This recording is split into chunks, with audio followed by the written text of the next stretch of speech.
I'm Nick Daly. I happen every day. So Leela said that I did originally in this speech have several introductions of myself, and I just got rid of all of them. I am the Assistant Dean for the Office of Black Student Affairs at the Claremont Colleges, and I've been in that role for about a year. My job is to do arts engagement and community engagement and campus engagement. So I work for 7 colleges and one amazing supervisor. So I want to start off my talk today with a thank you and a congratulations to the class of 2017. Get ready, y'all. It's going to happen literally for the rest of the week. I'd like to thank Leela Mata-Rao and Campus Diversity and Inclusion for welcoming me back to give this keynote. President Kunsel and Nancy Kunsel for being here, and the University of Redlands for continuing to do the work to meet the aspirational goals it sets for itself, as well as its students, to be the change agents and the leaders in the world. I would also like to thank and welcome back our queer and trans ancestors who graduated from here recently or long before we had a ceremony honoring the courage and resolve it takes to get through an educational experience. I want to start my talk titled "The Keys to Protecting Your Magic" with a poem from Alex L., who writes, "Do not lose sight of who you are because of the ones who refuse to see you." This short poem provides a space for us to explore what it means to protect your magic, but also deal with the reality that the goal of some systems in the world is for us to forget who we are and how we want to be in the world. And this is what I want to talk about today. Frantz Fanon said, "Oh, my body, make me a man who always questions," at the conclusion of his book, Black Skin, White Masks. In this final plea, he is calling himself and his body to constantly interrogate who and how he wants to be and to continue to learn and grow. And I think we all have space for this type of interrogation in our lives. What are the questions that you still have? What still needs to be answered? How do you live in this world, in this time, in this political climate, in a way that is wholehearted and committed to justice? In a way that is authentic and sincere and present? How do you protect your magic? I want to share with you some ideas about the ways that I've learned to protect my magic during and since my time at the University of Redlands. About 4 years ago, give or take a few years, many of you were probably uncertain about what your life was going to look like. Who you would love and who would love you, what your major would be, how you were going to wake up for that 8 a.m. class, and what it means to write a 5, 10, or even 20-page paper for your professors. And now you see what's happened and how far you've come. Some of you have plans for your next step, and some of you are still figuring it out. This is what we experience at regular intervals throughout our lives. So much of our lives are uncertain, but we try to map on a level of certainty because it feels safer. The only thing we can be certain of is that things are uncertain. Knowing this will help us all engage in a world that we are both subject to and co-creating with those around us. Protect your magic by being certain that life is uncertain. In my first job out of grad school, I jumped in full speed ahead. I was excited to have a full-time job, I was excited to have consistent income, and I felt that the opportunity to be employed meant that I should give myself fully to my job. What I learned in doing that was that by giving myself to my job, I did not save any of myself for myself. I didn't save much time for my partner, for my health, for my mental health, my family, or my friends. I actually didn't have friends who weren't work friends. And this isn't going to be a talk about balance, and I certainly haven't figured out what that is or what it looks like. But it is going to be encouraging you to think about ways that you can protect your magic. Think about how you can keep something sacred for yourself, even if people and communities and work are constantly pulling at you for attention, for your leadership, for your time, for your expertise. Make sure that you are still allowing time for yourself to do the things that fill you up. Protect your magic by making time for you. One of the goals of a University of Redlands education is to have students leave being committed to a lifetime of learning. This is a really important skill for each of us to have, and sometimes that looks like going on to additional formal education to get another degree or to get a certificate. And sometimes it means having a life full of curiosity or one of generosity. It means allowing a person to be their full self in our presence. Yes, each of us comes to the world with our individual identities, the multiple different ways we show up. Some of us have been introduced to the work of Audre Lorde, and some of us have been introduced to the work of Kimberly Crenshaw, and some of us haven't. But each of us has a story, and we have to work to make sure that we are developing the ability to hold each other. To hold each other accountable, to hold each other in the difficult times. But if we are meant to hold each other, we have to open ourselves to vulnerability and to compassion and to the idea that even if somebody doesn't share our identities, we might have something to learn from them. And if they learn something from us, that in itself can be magic. It's a lesson I had to learn in graduate school when I took classes from professors I didn't connect with, I didn't agree with, and maybe even argued with. But still, they were degree requirements, and I learned that you have to take what you love and leave the rest. And this is an approach that I think is helpful in all of my interactions. People are complex. Each of us was born. We had stories and perspectives and truths and lies taught to us by the systems and societies that were already in motion.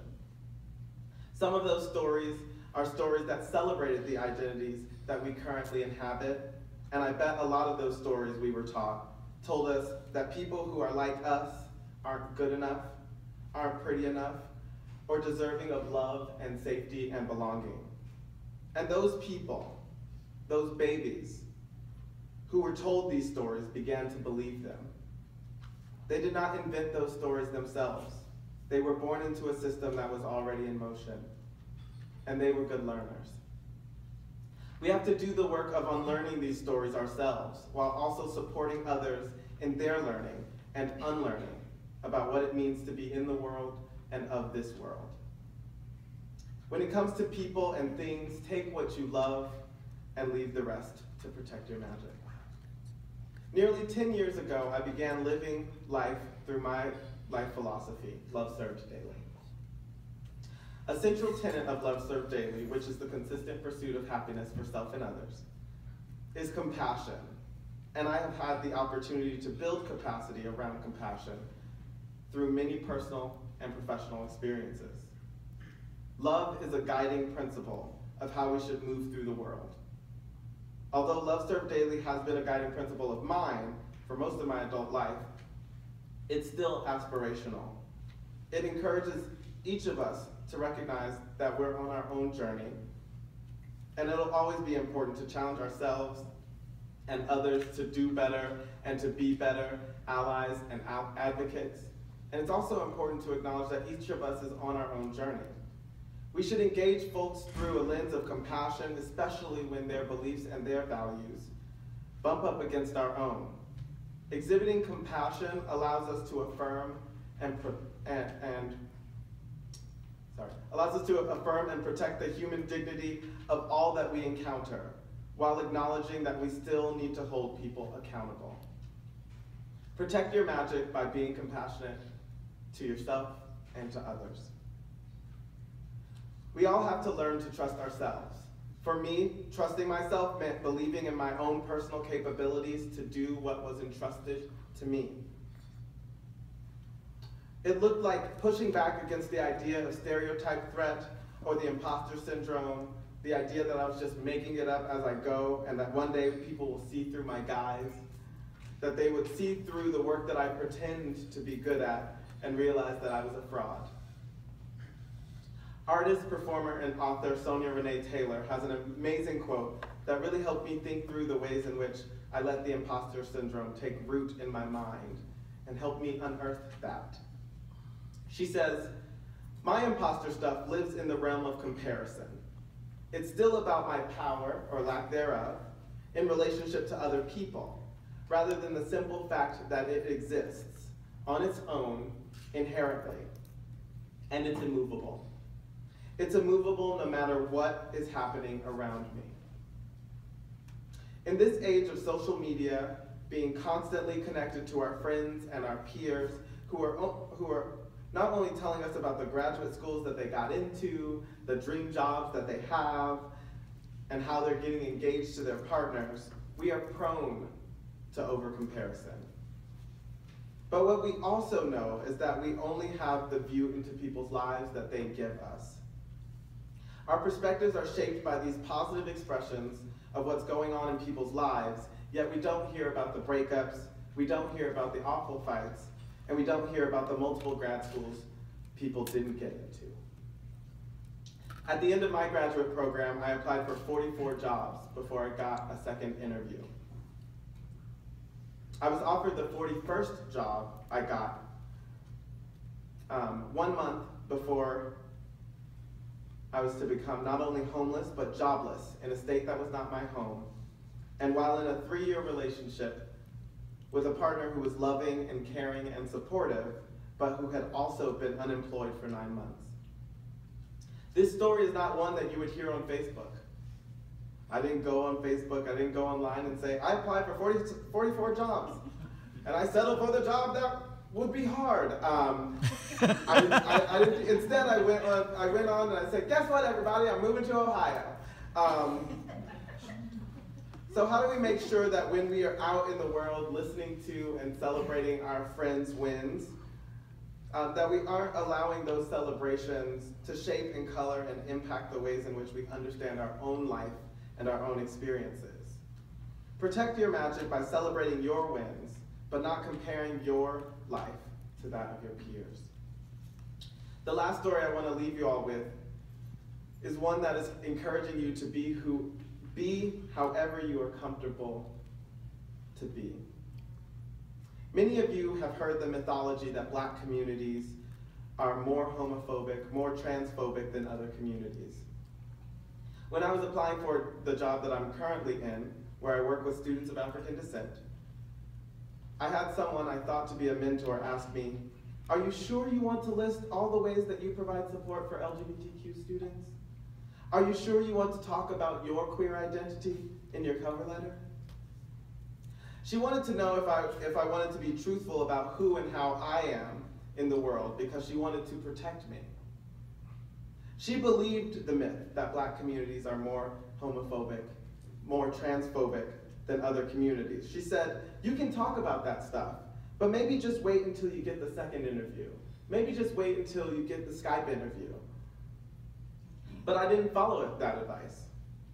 And at the end of my Skype interview, I asked the committee, what about my materials got me to this point? And the person who would become my supervisor said in no uncertain terms that my commitment to LGBTQ communities, and especially LGBTQ people of color, was the reason that my application materials inspired them to interview me. We can't go back in time, so I can't know what would have happened if I had obscured the reality of who I truly am. But what I do know now is that by being my authentic and true self, that I was able to provide more information that improved my chances for the position. Be you and protect your magic. So I've talked to you all about some keys to protecting your magic, being you, celebrating your wins, but not getting lost in comparison. Trust yourself, be compassionate, make time for yourself, be certain that life is uncertain, and take what you love and leave the rest. That's also what you can do with this speech, or any of the speeches you hear this weekend. Take the things that ring true in your life, take the things that make you think, Take the things that feel good and leave the rest. This is your weekend after all. I know I'm in between your ceremony, and so I'd just like to end this with a congratulations for making it this far. I'm proud to be a Bulldog for Life with you, and I'm excited to co-create with you. And don't forget, protect your magic. Aktamali.